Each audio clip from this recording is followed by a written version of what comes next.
Aê, André! Aê! Bom, espero que todo mundo esteja me ouvindo agora. Jane, André, Marcelo. Vamos lá, vamos lá. Gente, o pior é que eu sou distraído. Isso que me mata. É uma coisa.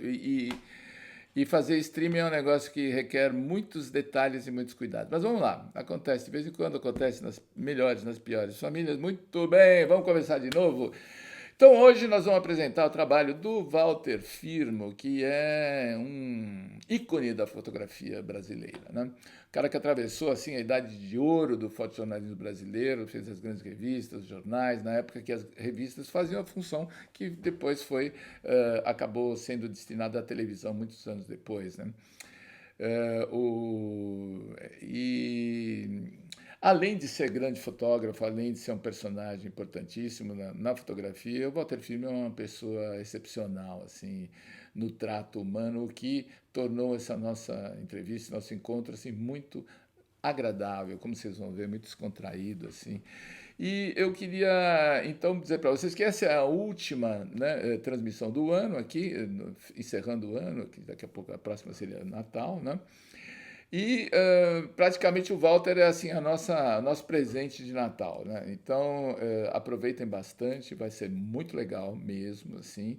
E eu queria aproveitar para dizer aqui também que essa transmissão faz parte dos temas da fotografia do Clube Photoweb e que o Clube Photoweb hoje ele está sendo parte de um projeto que eu estou lançando para o começo do ano que vem, que chama Reset, que é um projeto para justamente fazer isso, reset na nossa fotografia, porque como eu venho estudando há mais de um ano, assim, aprofundando, né, a minha atenção sobre a inteligência artificial, porque é uma coisa que está assim sob os olhos de todos, né? Assim, estamos inundados de informação sobre inteligência artificial.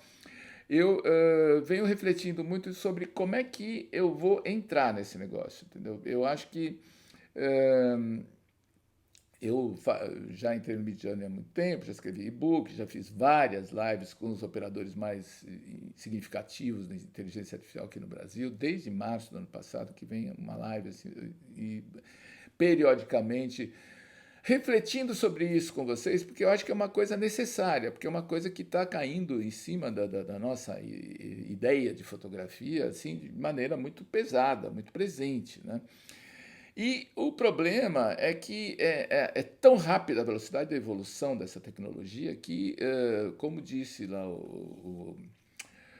o Júnior Luz, né, na entrevista que eu fiz com ele no Paraty em Foco, ele disse que ele passa 14 horas por dia, pelo menos, na frente do computador, estudando e se atualizando e produzindo. E, quer dizer, isso é uma coisa que, se você quiser entrar a fundo, entender a fundo, né, a própria Cecília, que fez a palestra comigo lá em Paraty, também ela é uma pessoa que conhece todos os aplicativos, assim, tem dezenas, assim, que usam a inteligência artificial, um faz isso, outro faz aquilo, para vídeo, para fotografia. Então, é o seguinte, como é que a gente se posiciona com relação a esse excesso? Né? Esse excesso de oferta, excesso de possibilidades, porque uma coisa é a gente, como é que eu posso dizer? Quando eu comecei a fotografar, a gente tinha muito pouca opção. Para você se informar, você tinha que comprar livro em espanhol ou em inglês, porque em português não tinha nada.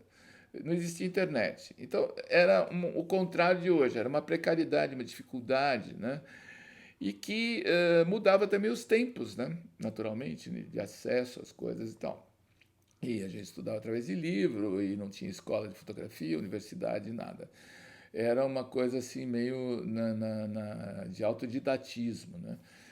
E que tem os seus vantagens e desvantagens, né? Hoje, informação vasta para todo mundo e de graça. Só que como é que a gente lida com isso? Porque eu não tenho 14 horas por dia para passar na frente do computador para ver prompt. Eu passo, mas fazendo outras coisas também. Então, o que acontece? Vim me perguntando durante esse tempo como é que dava para, acompanhar a evolução disso, porque senão a gente vira dinossauro. Segundo, voltar a ocupar a cabeça e o tempo da gente num projeto de fotografia que a gente já vem desenvolvendo, entendeu? Porque a inteligência artificial é algo a mais, é algo que chegou, que vai ajudar, e a gente precisa entender como vamos lidar com isso, né? Então, eu amanhã estou fazendo um workshop onde eu vou colocar justamente essas minhas reflexões, que venho fazendo há bastante tempo, porque acho que cheguei num ponto de equilíbrio onde eu quero sugerir uma possibilidade, um método para que a gente possa viver esse momento de forma menos, digamos assim, dispersiva, né? E continuar se informando de uma maneira organizada. E justamente o que eu estava falando antes, que eu estava sem som, é que provavelmente estou trazendo agora, já no começo do ano, uma revista internacional que vou traduzir aqui para o Brasil e que nós vamos lançar, que fala só de inteligência artificial. E essa revista tem uma newsletter semanal que é a melhor atualização que pode ter, porque as pessoas elas testam tudo, eles vão a fundo com as coisas que estão acontecendo. Não é que sai lá uma notícia, saiu esse programa, saiu aquele programa, não. Eles vão, testam tudo e trazem uma espécie de coisa mastigada, que eu acho uma maravilha, porque estão fazendo o trabalho pela gente, né? E eu vou trazer isso aqui para gente, para vocês. E isso é uma das coisas, é só um detalhe desse projeto, dessa ideia que eu finalmente, no final desse ano, consegui organizar na minha cabeça de como viver esse momento, continuar trabalhando na nossa fotografia, no nosso projeto fotográfico, incluindo abrindo para a inteligência artificial de diversas maneiras. Tem quem se joga lá e só fica fazendo prompts, que tem quem usa as possibilidades, digamos assim, que você tem de elaborar texto, de se comunicar através do chat GPT, tem quem use mais as possibilidades agora que estão sendo incorporadas nos aplicativos, né, tipo Photoshop, para dinamizar o trabalho, etc. E tal. Agora, o fundamental é distinguir o que é fotografia de inteligência artificial, mas eu não vou falar disso agora, vou falar no workshop amanhã. Se vocês quiserem se informar, no Instagram da Photoweb Academy tem lá o acesso, são 2 horas, vai ficar gravado para quem não puder participar, amanhã às 2 horas da tarde. E eu acho que vale a pena porque eu acho que é uma reflexão que é necessária para todo mundo hoje, a meu ver, né? Então, sem mais delongas, vamos lá para o mestre Walter Firmo.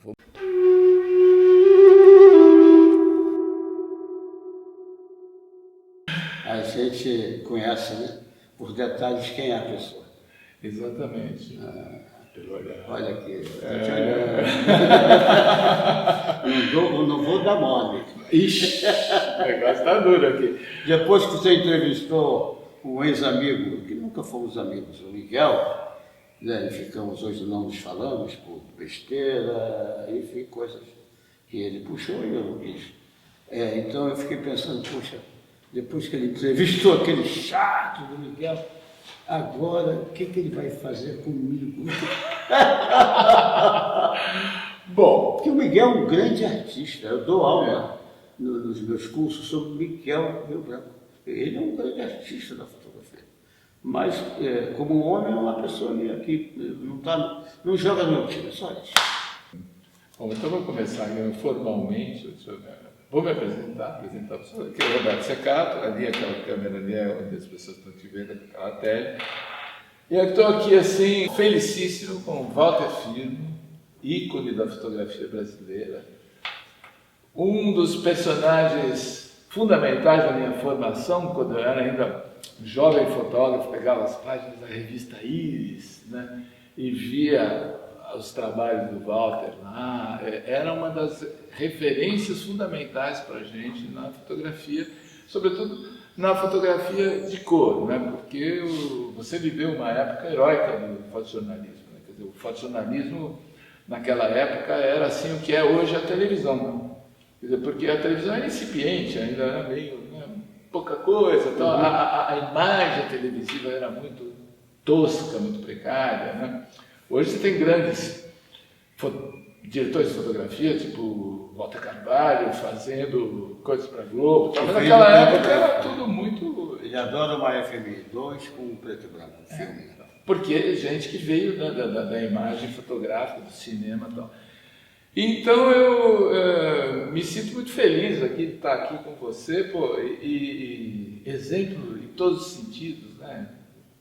86. De 1986. Se eu chegar lá, nossa, eu queria chegar assim com essa sua disposição, essa Ainda sua vou alegria, banheiro né? sozinho, faço saliência na pista. Já viu aquilo? Cuidado, saliência na pista. Você está no ônibus, vê aquela coisa. É uma ressonância, né? Uma alterosa na pista que você tem que diminuir a velocidade para passar com o seu carro. Certo. Não é outra, mas as pessoas confundem. Então, eu como começamos aqui a falar sobre outras pessoas, e dei referência de algumas pessoas que eu entrevistei, na verdade, eu sou fotógrafo, né? E quando morei muitos anos fora do Brasil, 98 a 2012, quando eu voltei, a fotografia tinha mudado muito, né? Como todos nós sabemos, né? Começamos com a fotografia fotoquímica, hoje nós estamos falando de inteligência artificial e outras coisas. Mas, naquele momento, né, do digital forte, do acesso fácil à produção da imagem, a nossa profissão, que sempre foi alguma coisa já precária como profissão, né, porque a profissão de fotógrafo oficialmente nunca existiu. Né? Não tem lá no imposto de renda, vai ver fotógrafo, não tem. Não. E eu falei, pô, eu quero resgatar, trazer para as pessoas aquilo que eu aprendi de fotografia e os valores que eu aprendi a cultivar, inclusive das pessoas que fizeram parte da minha formação, como você. Então, obrigado.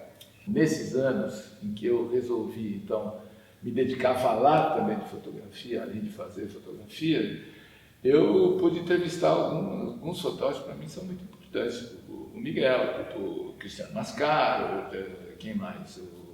Enfim, algumas, o Juan Esteves, gente que eu aprendi realmente assim, a admirar o trabalho. Então, eu acho que assim, uma coisa que existia antigamente entre os fotógrafos é muita rivalidade. Né? O cara é meu concorrente.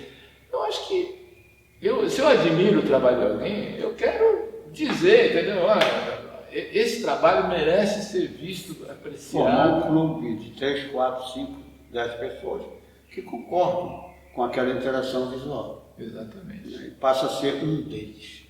Então, assim, sem querer chover no molhado, eu gostaria de fazer um pouco assim, apresentar você, porque a gente não sabe quem é que vai ver isso, entendeu? Amanhã. Então, eu acho que, assim, imagina que os jovens fotógrafos que já ouviram falar de você, acho que eu gostaria de fazer uma pequena, assim, resumo de como é que você começou com a fotografia, quer dizer, como é que a fotografia aconteceu na sua vida, quando, como? Eu tinha 15 anos de idade, estava como todo jovem, nessa idade, meio assim, não perdidão, mas não tinha chegado ainda à minha consciência o que eu gostaria de ser.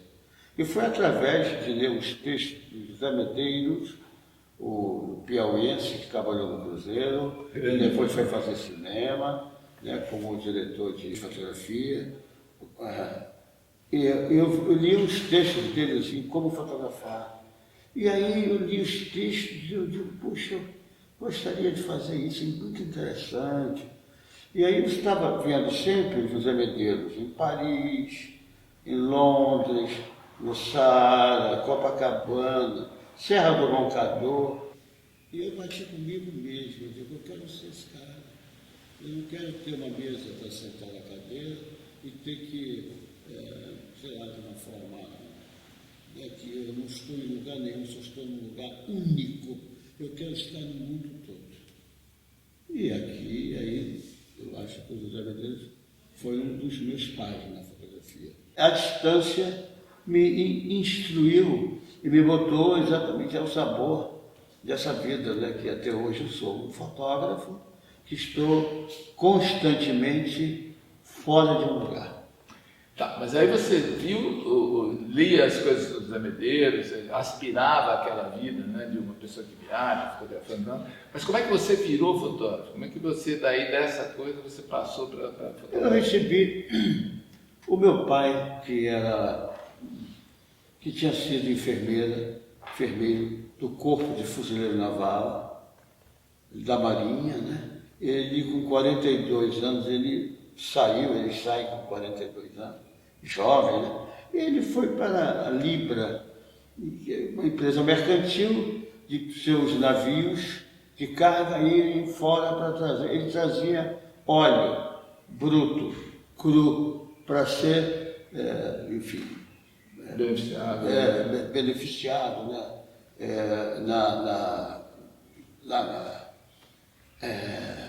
Em Caxias, Duque de Caxias, né? E sabendo do gosto dos filhos pela fotografia, minha mãe não queria que eu fosse fotógrafo. Minha mãe queria que eu fosse engenheiro, né? Médico, advogado. Mas meu pai, ele sabendo do gosto pela fotografia, trouxe para mim nada menos nada mais que uma Rolleiflex. Você imagina? Nossa. Que tinha, que eu via assim, Terreau, Verger, aquele do Cruzeiro, que eu esqueço agora. Era uma cultura... Giamazon. Era uma cultura visual francesa. Mais uma chegada francesa. Isso o que era? Que anos? Isso eu tinha 15 anos, eu sou de 37, isso era um negócio de 54, por aí, acho. Quando eu nasci, 53. Você tinha o quê, mais ou menos? Eu nasci em 53. E aí eu, fascinado, eu digo, com essa Rolleiflex eu vou fazer o diabo. E botava o filme em preto e branco aí e já começava, né? E aí fui a alguns jornais do Rio de Janeiro, que não me quiseram, mas num jornal chamado Última Hora, o que tinha um carrancudo diretor de fotografia, Roberto Maia, que até o Samuel Weiner, que era dono do jornal, tinha medo do cara. Falei com o porteiro, eu queria falar com o chefe. Ele disse, o senhor é fotógrafo? Eu digo, não, mas eu estou querendo ser.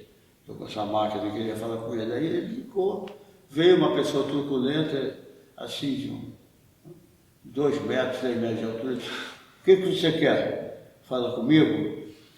Sobre o quê? Eu digo, eu fiz um curso na Associação Brasileira de Arte Fotográfica, a PAF, eu tenho essa Rolleiflex, se o senhor me dá uma chance, mesmo como aprendiz, durante 6 meses eu vou ser igual a um dos seus melhores fotógrafos. Aí riu e chamou assim, Demócrito Bezerra, venha cá, por favor, que era um dos melhores fotógrafos desse jornal Última Hora. E aí veio o Demócrito, ele falou, Demócrito Bezerra, esse rapazinho diz que se a gente der uma chance para ele, em 6 meses ele está igual a você. Aí eles riram, e aí o Roberto Maia disse assim, sobe! E eu estou aqui, dando essa entrevista para você. Que beleza, hein? Tem que ter uma coragem, né, para se jogar nas Mas a gente, quando é jovem, né, as revoluções são sempre amadas, urdidas, feitas por pessoas que são jovens. Né? Os recordes olímpicos são realizados pelas pessoas da juventude, 21 anos, 20. Que a gente tem essa energia, né? Uma coisa assim de empoderamento que a natureza nos dá. E aí em 6 meses você estava... Sim, 6 meses, e eu tive muito, uma coisa assim de resposta em relação aos veteranos, fotógrafos. Veterano para mim naquela época, homens de 30, 40, 50 anos, né? Mas todos foram os meus tios, porque eu tinha uma maneira de seduzir pessoalmente. Era muito menino, né? Que idade você tinha? Eu tinha 15 anos. Mas eu conservo isso até hoje, com 86, de ter uma psicologia de tratar o outro com merecimento. E só mudo de tom também quando não tenho resposta no outro. Aí vai ter um cara desse tamanho. Mas eu venho sempre macio. Eu seria um diplomata se tivesse estudado para isso. Eu sei fazer um jogo. E quanto tempo você ficou na Última Hora? Olha, eu fiquei dos 15 anos até os 19, 18. Servi exército, saí do exército. E esse Maia, quando eu fui servir exército, ele falou assim, Firmo, eu não quero mudar a sua vida, a sua carreira, né? Sei que seu pai quer que você seja militar como ele foi, você que vai decidir, mas se você quiser voltar, tem uma vaga aqui para você. Cara, oh, meu Deus do céu. Aí eu não disse naquela hora que eu não ia voltar, que eu iria voltar. Mas eu já sabia que na resposta eu iria voltar. E 11 meses depois, quando eu dei baixa do Exército, como cabo e curso de sargento, eu voltei à última hora como titular, ganhando um salário que seria hoje em torno de 10 paus, morando com papai e mamãe, comprei uma lambreta. Eu me diverti muito. Aliás, essa atividade fotográfica sempre me deu essa possibilidade de eu me divertir muito. Isso é fundamental, né? É uma alegria ser fotorepórter, trabalhar com as várias nuances da sociedade, as várias fatias, seja na prostituição, na bandidagem, numa colagem mais dispersa em relação a fotografar os jogadores de futebol, os políticos, quem demanda a nação, como os presidentes, senadores, né? O desfile, né, elegante das moças de bons dotes. E para mim isso é uma percepção fundamental de uma faculdade que eu não fiz, né? Que era exatamente o reconhecimento em relação às pessoas. Né? Mas isso eu acho que é uma das coisas mais fascinantes de você ser fotógrafo, sobretudo fotojornalista, como eu fui por um período não muito longo, alguns anos, mas... Não é a gente ter esse contato? Mas essa possibilidade de você se inserir em situações completamente diversas, né? Então você vai, hoje você está lá numa fábrica da Cosipa, amanhã você está na Rocinha, na frente de um bandido, amanhã você está fotografando moda. Então é muito diverso.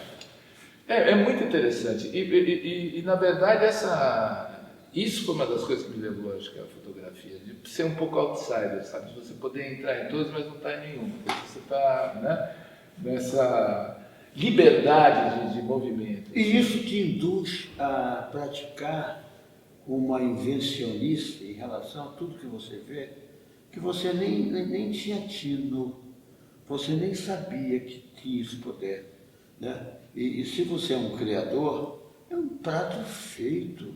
Essa coisa de você estar com vários menus, né, naquele cardápio, que você pode escolher o que você se dá melhor. Né? Eu escolhi a negritude, a questão social, né? Emergencial de pessoas cuja identificação eles nunca apareceram, eles estavam sempre, enfim, encobertos. Né? E eu, até por frase da minha mãe, que uma vez me falou, quando eu tinha 15 anos, e ela 30, ela me teve com 15. Ela me falou que a vizinhança deixou de falar com ela, porque ali no ventre materno estava sendo gerado um filho negro. E aí, em Nova York, em 1968, eu trabalhando lá, só da revista Manchete, veio aquelas informações que vinham num papel grande, saía, né, os borbotões. O chefe disse assim: Walter, vá ver lá que acho que tem uma reclamação de um colega seu que não está muito satisfeito com você indo aqui com a gente. Aí eu fui ler, o cara dizia assim: como é que vocês foram contratar uma pessoa que é mal profissional, analfabeto e negro? Caiu a ficha. Deixei meu cabelo crescer. Havia na época o chamado Black is Beautiful, que era também uma luta interna americana entre segregação, né? Entre negros, brancos, enfim. Isso em 68. E aí, quando eu voltei ao Brasil, 6 meses depois, eu comecei a trabalhar a minha profissionalidade politicamente. Foi muito bom isso. Você estava em Nova York como eu estava como correspondente fotográfico. De qual? Manchete. Da Manchete. Quer dizer, a Manchete, para quem... A Manchete e o Cruzeiro era... Só para fazer um panorama, porque claro. não viver, sabe? eram as duas grandes revistas ilustradas brasileiras que se inspiravam na grande revista Life americana, que tinha milhões de exemplares vendidos, que eram, assim, os canais onde chegava a notícia visual, ilustrada. Né? Então, tanto Manchete quanto Cruzeiro eram revistas que contavam histórias com fotografia. Ilustrada e colorida. E colorida, exatamente. E aí tinham várias versões de foto que trabalhavam lá. Eu trabalhava mais de uma forma poética, né? Tudo isso que hoje as pessoas conhecem do meu trabalho, eu estava constitucionalizando naquele momento um novo aprendizado, como o meu olhar poderia ser interpretado no fotojornalismo, porque na época que eu comecei, tudo que eu fazia era uma impostação. Eu era um cascateiro, eu não era um legítimo fotojornalista, né? Os meus colegas tinham alguns pudores em relação a eu participando junto com eles. Me chamavam de cascateiro, né? Porque eu botava o peixinho sentado na cadeira de balança. Mas eu tinha tanta convicção de um jovem que eu iria vencer. E já naquela época, eu já era premiado e eu via uma imagem assim, que a carruagem passava e os cachorros uivavam e latiam. Eu sabia o que queria. Quando a gente é jovem, a gente às vezes não tem senso do poder que nós somos. Não é? Você, quando voltou de Nova York, você devia ter o quê? Uns 30 quase, mais ou menos? Uns 30. Né? Eu sou de 37 para 68, diz aí, quanto? 31. Tinha 31.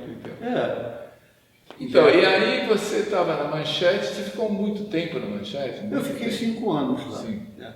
Saí em 71, depois de ter passado pela Realidade, que foi Você esteve na Realidade antes da Manchete, é isso?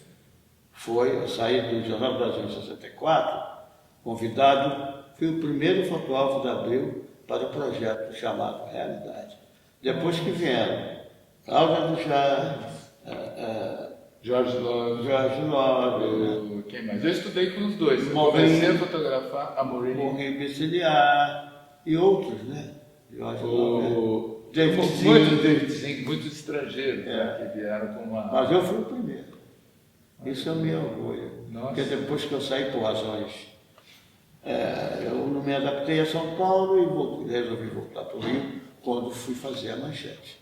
Né? E foi muito interessante, porque quando eu voltei para o Rio para fazer a Manchete, eu virei um viajante, né? Um cacheiro que viajava. E passava muito tempo mais viajando do que morando no Rio de Janeiro. E conheci o Brasil todo, né? E com equipamentos 2 Hasselblad, uma coisa incrível aquilo ali. Ficava nos hotéis de 5 estrelas, era um babá, assim, né? E aí você foi fazer o quê? Depois da Manchete eu fui para... depois da Manchete eu fiquei tentando fazer freelance, porque eu via que esses americanos, como Love, como outro, David Zink, se davam bem, né? E depois eu entendi porque eles falavam de uma forma enrolada e os diretores, né, enfim, de arte e tudo mais, acreditavam muito mais nessa situação meia... A gente tem essa coisa de colonizado, né? O cara falou meio... Ele sabe fazer tudo melhor que o brasileiro. Né? Então não deu certo. Eu fiquei 2 anos assim, depois eu voltei. Né? E voltando, aí eu fui fazer Isto É, sucursal do Rio, depois fiz Veja, sucursal do Rio, convidado pelo Nino Carter. Fiquei alguns anos lá, todo o processo daquele presidente militar, Geisel, né? E depois do Geisel eu fui fazer tênis, esporte em São Paulo, fiquei 1 ano. E hoje ninguém acredita porque eu gosto de tênis, porque eu aprendi naqueles 9 meses trabalhando em tênis e esporte em São Paulo, da editora Guatapará, que eu assumi que eu entendo todas as regras. E posso ficar 5 horas diante de uma televisão, vendo uma final. É um jogo bonito, eu joguei Não é querer ser. Eu adoro tênis. Se eu fosse jovem ainda, eu ia tentar ver se eu jogava. Eu sei que a minha altura não é muito bem para o tênis, mas não sei. Porque é uma coisa mental. Eu gosto muito de esporte individual. Eu estava pensando nessa tua trajetória, eu estava imaginando como eu cheguei a conhecer essas revistas, né? Manchete Cruzeiro era a revista que a gente encontrava no dentista sempre, né? Assim, então, e as páginas muito grandes, eram formatos muito grandes, né, das revistas, né? E muito ilustrada, né? Muita imagem, muita imagem. Aí você vai fazendo, você vai passando para, por exemplo, você falou, Isto É, Veja, aí você vê o espaço da imagem reduzindo, e entrando texto, muito texto e uma imagem que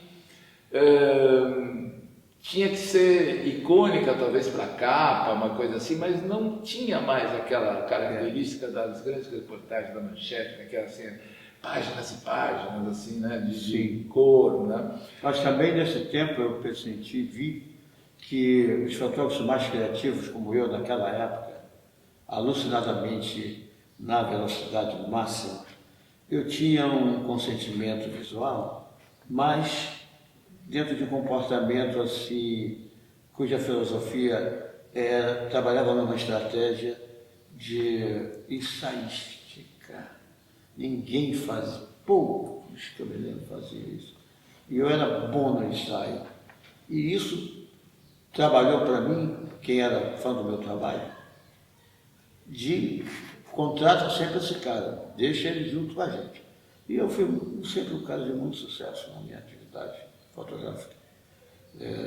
Só parei de fotografar, assim, no jornalismo, quando fui para a revista Isto É. O presidente era o maranhense. O maranhense José Sarney. José Sarney, né, cujo Furtado era o ministro da Cultura, me convidou para substituir o Pedro Vaz, que estava demissionário. E ninguém queria pegar aquele negócio. E aí eu fui num beijamão. Da Funarte. Eu fui num beijamão lá em Brasília, né, num avião cheio de gente para beijamão. Atores, fotógrafos, pintores, toda a corja que trabalhava com a questão, né, de ser artista, né, muitos atores, lá seu Sarney, Furtado do lado, que era a cultura.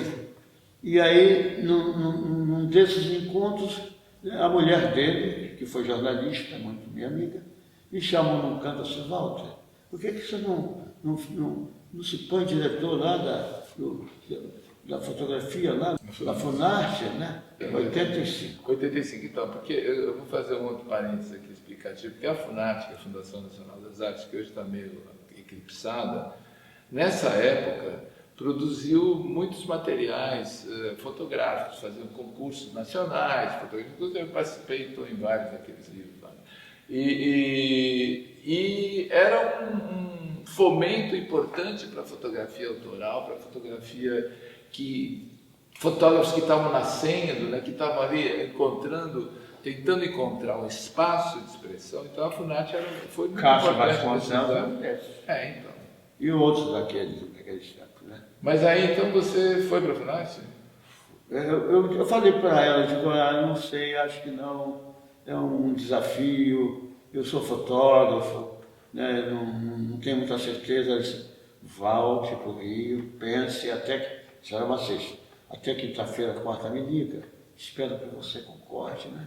Eu vou falar com aquela marido dela, o Celso Furtado.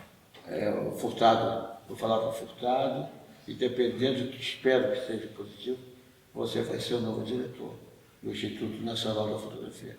E eu aceitei depois, porque era uma coisa que me motivava a tentar fazer uma coisa que eu nunca fiz, dirigir. Na época eu nem sabia dirigir direito da minha vida, ia dirigir um estatuto que regia, descobri fotógrafo do Brasil, eu entrei nessa, digo, eu quero com um paizão já, mesmo com aquela idade, eu quero entrar nesse processo. E aí sim, positivei para ela, e aí de repente me tornei, me tirou da rua, me botou uma mesa na frente, e eu ali, com uma boa equipe, 85, colaborando, 85. Angela Magalhães, outros que eu posso esquecer. Esse menino aí, o Sérgio Burger, ele era um cara que ele dirigia um outro departamento dentro do meu instituto. Eu fui diretor dele. Que é hoje o diretor do IMS. Né? É verdade, o mundo é muito engraçado. Engraçado. Então, foi assim essa minha ascensão em relação a ser professor. Assim, e depois, uma vez lá, trabalhando com essa outra tipo de organização, eu descobri que eu poderia ensinar e passei a ensinar fotografia para os alunos que quisessem ter a vivência com o Walter. Puxa vida, isso foi uma coisa memorável. Comecei a andar com eles para o Maranhão, para Recife, Bahia, por todos os cantos, mostrando as festas folclóricas. Tudo que eu tinha feito, eu repassava para eles. E aí virei tio, avô, conselheiro. Vi que eu tinha uma outra postura, sendo professor, né? De pessoas que vinham pedir conselhos a mim. Ah, foi ótimo. Eu trocava com eles aquela coisa assim, de eles queriam todo esse aprendizado e encantamento deu como professor, mas em troca eu ficava na juventude chupando o sangue na carótida deles. Foi uma troca. Nunca eles souberam disso. Mas isso dentro da Funarte, você dá esses cursos? Não. Eu fiquei na Funarte até 91. Eu já comecei a dar os meus cursos assim de reconhecimento a partir de 98, 99. Sou uma pessoa que hoje sou subsidiário porque tive a minha aposentadoria lá pela Funarte. Mas foi muito... Você sabe que nesse processo de 90, 91 até hoje, você sabe quantos alunos passaram pela minha mão? Eu não tenho ideia, só que cair dura agora. Você sabe? 19 mil pessoas. Não acredito. Diretamente? Assim, trabalhando incessantemente, todos esses anos, quase 30 anos, né? Dando cursos periódicos, de noite, de tarde. Essas viagens que a gente faz para ir lá para Belém, participar de workshop, Rio Grande do Sul, tudo isso, cara. Inacreditável. 19 mil pessoas. Cara, em 91, essa média. Com o Collor, isso marcou minha vida também, porque quando o Collor assumiu, meu pai morreu, exatamente 15 dias de diferença, e eu falei, não quero mais ficar nesse país. Em 91, um ano depois da posse do Collor, fui embora do Brasil, fiquei 21 anos fora. 21 anos? 21 anos. Na Itália. Na Itália, exato. E interessante porque você, nesse momento, também deu um passo diferente na sua vida, passou uma outra estratificação, uma outra nuvem, que mudou todo o meu rigor, né, aparente. Certamente eu me tornei uma outra pessoa, mais calculadamente, assim, de entender mais o ser humano, de compartilhar com as angústias dele de uma forma mais simbolicamente, como se eu fosse um padre, né? Adorei isso. Ontem mesmo voltei aqui, né, nesse estágio aqui de Tiradentes, de Paraty. Você deu uma masterclass? Uma masterclass, e eu tinha lá por volta de 20 alunos. Porra, cara, como é bom a gente transmitir aquilo para as pessoas que estão ávidas com aqueles olhinhos infantis, querendo aprender com você. É como se você fosse uma ave alimentando os seus pintinhos, botando nos biquinhos dele. Tão carentes, né? Maravilha, cara. Muito bom. E escuta, deixa eu perguntar uma coisa para você. Você teve uma produção que foi muito destacada e muito amplificada e muito falada. Quer dizer, você se tornou muito famoso como fotógrafo, como poucos fotógrafos brasileiros. Há muito tempo. Então, exatamente. Mas nesse período, creio que a sua produção mais conhecida foi nesse período mais áureo das revistas ilustradas. Eu, com 25 anos, eu ganhei um prêmio que não foi fotografando, foi escrevendo. Eu gosto muito de escrever. Isso eu não sabia, professor. Você precisa ler meus textos. Alguns deles. E eu ganhei um prêmio ESSO de texto para o Jornal do Brasil, numa reportagem sobre 100 dias na Amazônia de ninguém.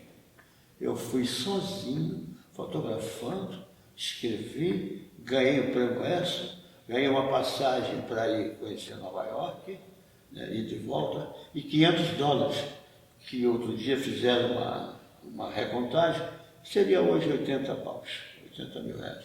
Então, esclarecendo aqui um parênteses, o prêmio ESSO foi um dos prêmios mais importantes do jornalismo brasileiro. A ESSO era uma companhia de petróleo, né, com a Shell, eram as duas grandes companhias de petróleo que atuavam no Brasil, e o prêmio ESSO era uma distinção assim, honorífica do maior grau. Né? Você ganhar como texto, eu não sabia, não. Interessante.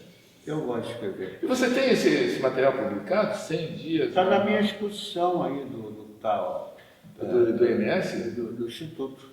Tem parte delas que estão expostas. Estão lá. Uma página para fotografia e a outra página para texto. Interessante. Essa referência. Então você tinha 25 anos. Agora, essa tua produção, digamos assim, que ficou historicamente mais conhecida, como você também ficou conhecido como um grande mestre da cor, porque na história do jornalismo, né, as revistas ilustradas, justamente a cor era uma coisa que atraía muito a atenção das pessoas, né, porque a televisão era preto e branco, só começou a ser colorida depois e tal. Então, esse momento foi aonde?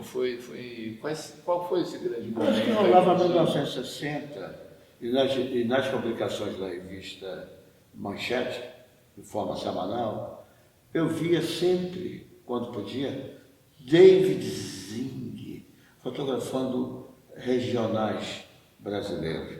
Os Pampas, Amazônia, Brasília, Carnaval no Rio de Janeiro, São Paulo. E de uma forma diferente, um olhar diferente, que nenhum brasileiro até então, trabalhando com cor, eu tinha visto. Aquilo bateu em mim, na questão da criatividade. Eu disse, poxa, eu queria não só reconhecer meu país, que eu não sabia que era tão colorido, mas também eu gostaria de trabalhar com esses encantamentos. Né?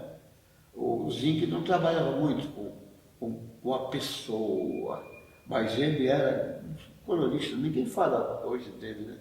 Pois é. Só que eu coloquei as pessoas no meu trabalho que tinha a cara do David Zing. Interessante isso. Eu conheci o David, era uma figura, um dandy, assim. Mas ele veio do Brasil trabalhando para a revista Look, né? Então esses fotógrafos, o David, a Cláudia, o Jorge, eles trouxeram uma ideia, essa ideia que você falou do ensaio fotográfico, né, que vinha digamos assim, daqueles grandes Eugene Smith, né, esses caras que eram os luminares ali do fotojornalismo internacional. Né, e acho que eles trouxeram um pouco dessa cultura para cá. Né, então é interessante que você falou do David. Né? Eu fui aluno à distância de alguns deles, que o David Zing foi um deles, né? Outros que eu posso esquecer agora certamente, um americano e outro que através da distância eu vi as fotos dos caras, né? E eu disse, puxa, eu quero fazer isso. E fui na sina deles, né? Claro, aquilo que eu digo assim, não mostre nunca a sua raiz, mostre, digo para os alunos, se você quer fazer um trabalho parecido com o Duval, não mostre as suas raízes. deixa elas lá intocadas, mas venha com a sua força física daquela raiz, que é o seu tronco, caule, folhagens, flores, essa glorificação. Como uma semente. Que as pessoas podem dizer, isso me lembra o Walter Filme, mas não é ele, é você. Eu já vi alguns alunos que é a minha cópia. Eu nunca vou ter coragem de chegar para eles e dizer, olha, você está fazendo exatamente o que eu faço, não foi isso que eu te ensinei. Mas tem outros também que eu adoro, que eles chegaram perto, mas não perderam a identidade deles.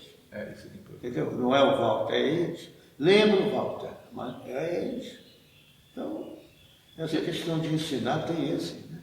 Eu achei interessante também que você falou do Zé Medeiros lá no começo, né? Falou assim, aprendi à distância, né? Fui aluno à distância. Né? Gordon Parks, por exemplo, né? O fotógrafo negro americano, que trabalhava muito assim com essa coisa do encantamento do ensaio, né? Bebi muito na fonte dele, muito. Uma visão intelectualizada em termos assim, do imaginário, né? E outros que estão dizendo agora, tem um outro que eu não caiu, não vai cair.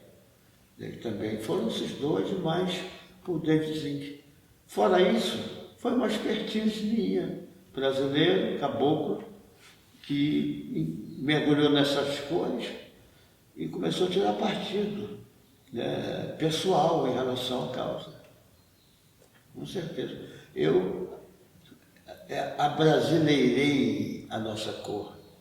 Certamente eu sou um dos poucos que consegui obter uma integridade nessa descoberta do que é uma cor brasileira. É uma declaração assim, sem nenhuma vergonha, né? Mas é o que eu me sinto. Eu sou um dos, no plural, né, dos descobridores da cor brasileira, que está aliada abaixo da linha do Equador, vaporosa, né? Dentro de uma substância química que parece aquelas nuvens cheias de volumes, né? Igual que o avião, quando passa ali dentro, uma cúmulos nimbus, por exemplo, uma força, né? Uma integridade que não tem, sabe, em países europeus, que tem claridade, mas não tem sol, a potência do sol. Claridade, mas não tem a integralização. Mas então, essa questão da cor tropical é uma coisa interessante porque no olho humano, percepção de cor depende da intensidade da luz. Então, nós temos dois tipos de células na retina. Um são os bastonetes, que captam a intensidade da luz, mas não a cor. E os cones, que estão na fóvea, que é uma micro parte da retina, onde está toda a nossa percepção de cor e de detalhe. Então, quando a gente fala assim, à noite todos os gatos são pardos, porque você enxerga, mas você não vê cor. Quanto mais intensa é a luz do sol, mais essa cor assume um caráter, né, assim, exuberante, né? Que é um pouco dessa coisa da natureza tropical, né? Quer dizer, da cor tropical que você está falando. Eu acho que justamente talvez pensando o seu trabalho vai buscar essa saturação de cor. Né? Por exemplo, você vê os filmes daquele espanhol famoso agora, está vivo aí, as cores do cara, Almodóvar. Você vê o filme do cara, você segue Almodóvar, que são cores fortes, porque a cor tropical, a força da claridade tropical passa também numa parte do país espanhol. E, por exemplo, aquela pintora, a mulher lá, asteca, mexicana, Frida Kahlo. Aquilo ali são países que tem. Eu, quando vou a Paris, você sabe, o pessoal diz assim, por que você não faz cor, Walter? Não é a minha cor. Ali tem muita delicadeza para o que eu quero. E ali eu ponho uma máquina FM2 com um filme UFO, ou 3x e vou fotografar Paris como os meus antepassados faziam. Não tem cor, Paris, a cor que eu trabalho, não tem. É uma cor de uma suavidade, né? Aqueles beijos das casas. Não, tudo bem, há quem goste. A minha cor não é essa. A nossa cor é a cor das flores tropicais, né? Sim, são as velhas, as cores assim, fortes. Exatamente. Quando você começou a fotografar, a dar aula, você parou um pouco de fotografar ou sempre continuou fotografando? Sempre continuei. Depois da doença aí, essa maldita que esteve com a gente, é que eu parei um pouco, deixei de dar aula, né? Acho que todos nós demos uma parada. Eu praticamente hoje fotografo muito pouco. O que me salva ainda é o celular. Eu fotografo muito com o celular. E quando eu digo que fotografo com o celular, é porque muita gente, inclusive fotógrafos famosos, dizem que a fotografia celular não existe. Que a fotografia celular é outra coisa feita pelas máquinas poderosas. Eu discordo, porque todo o meu escapamento de homem que trabalha com imagens, né? Toda vez que eu vou fixar uma imagem através do meu celular, eu estou fazendo fotografia. Não tenho medo de afirmar isso. Vamos deixar de frescura, porque a fotografia tem que ser feita com uma máquina que vai, de repente, ter uma ampliação de 3, 4 metros para vender assinado. Que é isso, cara? Vamos ser humildes, simples, e saber que toda imagem que possa trabalhar na questão fotográfica é a fotografia. Por quê? Vamos discriminar esse aparelhinho que nos atrai e tanto nos seduz? Então, eu faço fotografia através do meu telefone celular. Todos nós, né? Porque eu acho que... Vão querer discutir isso comigo, eu estou fora de qualquer discussão. Isso é um ponto de vista meu. Não sou a favor nem contra, estou fora. Isso é um ponto de vista meu, não quero discutir isso. Claro. Não, mas o celular tem a grande vantagem de ser aquela... Alguém já falou que a melhor câmera fotográfica é aquela que você tem na mão quando você precisa. O celular está sempre na sua mão quando você precisa. Então é quase natural, né? E a qualidade melhora cada vez mais. Né? Cada vez mais. Eu vou comprar agora um tipo, sei lá, porque o meu é muito fraquinho.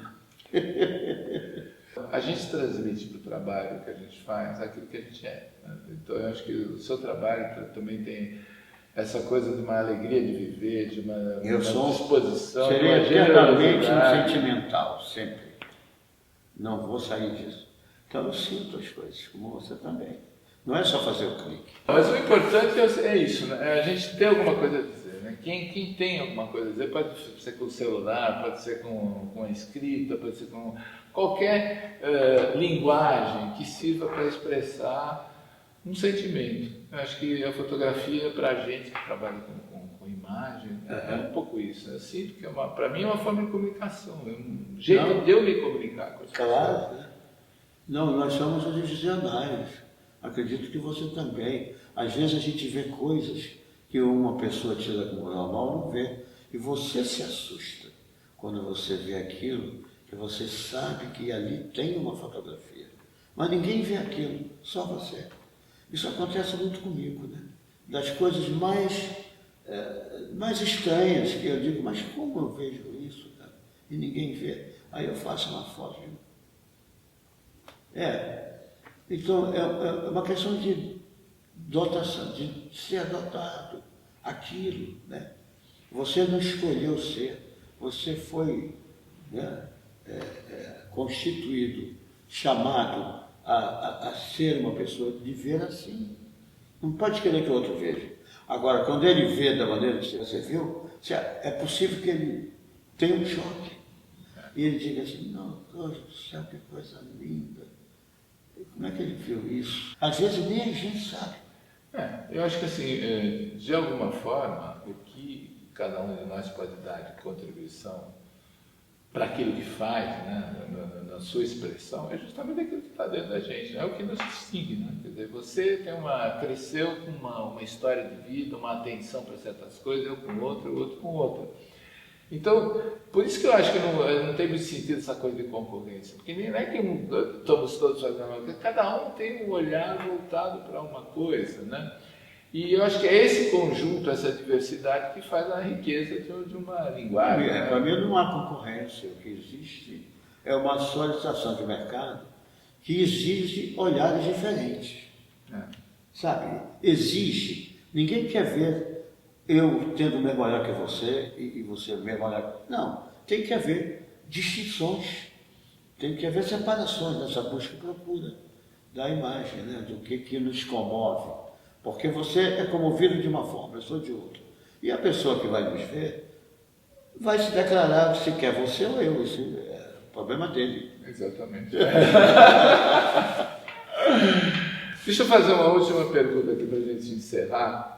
Como é que você vê a fotografia hoje do alto da sua história, ao longo, com toda essa história que você já viveu? Eu vejo quase com uma apreensão, mas pouco me importa, né? Porque daqui a mais uns tempos eu estou indo embora, mas eu às vezes fico pensando nesse legado, em que a fotografia vai se transformar.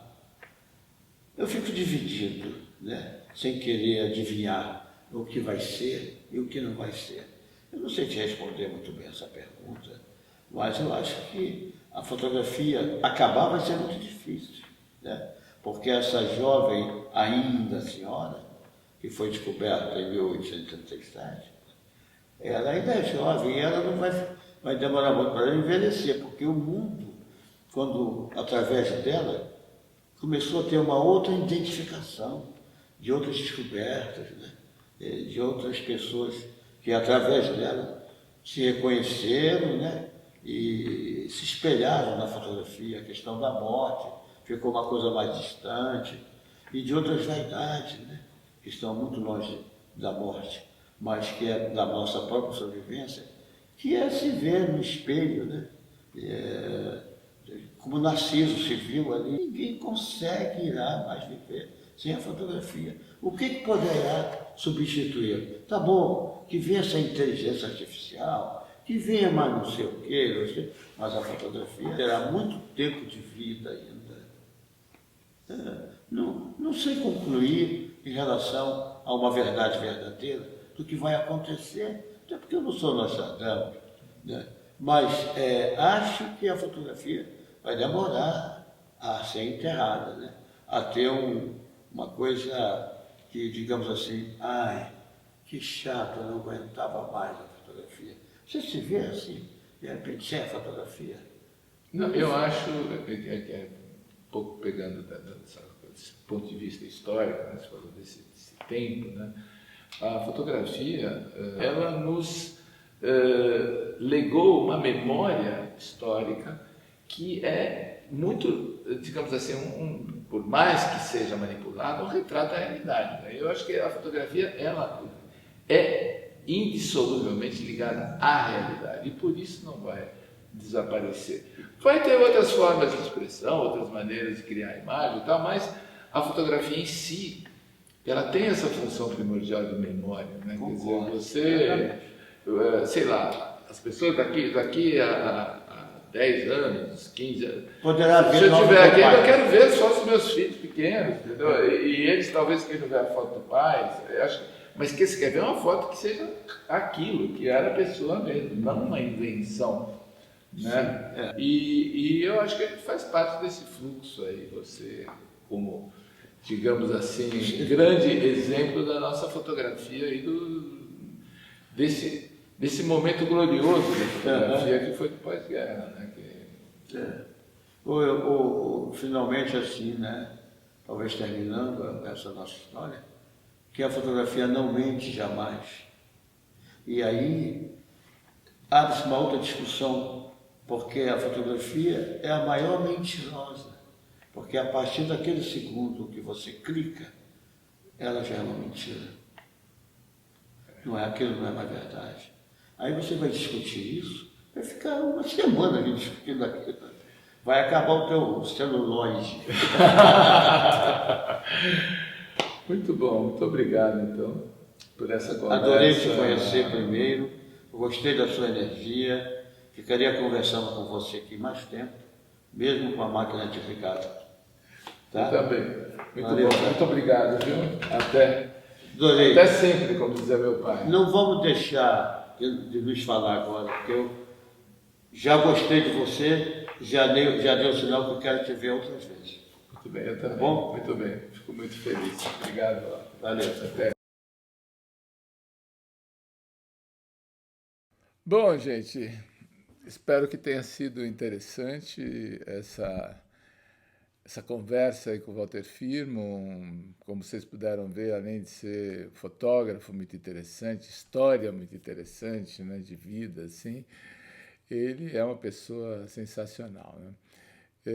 Então, se alguém aqui no chat do YouTube tiver algum comentário, gostaria de deixar alguma coisa aí, pode falar, eu vou esperar um pouquinho só, porque existe um delay entre a transmissão e o que está sendo transmitido para vocês, né? Eu estou falando aqui, estou vendo ainda, não acabou no YouTube que vocês estão vendo a entrevista. Então, vou aguardar um pouquinho aqui. Deixa eu ver uma coisa. Está tudo funcionando, está tudo bom. Bom, para não alongar demais aqui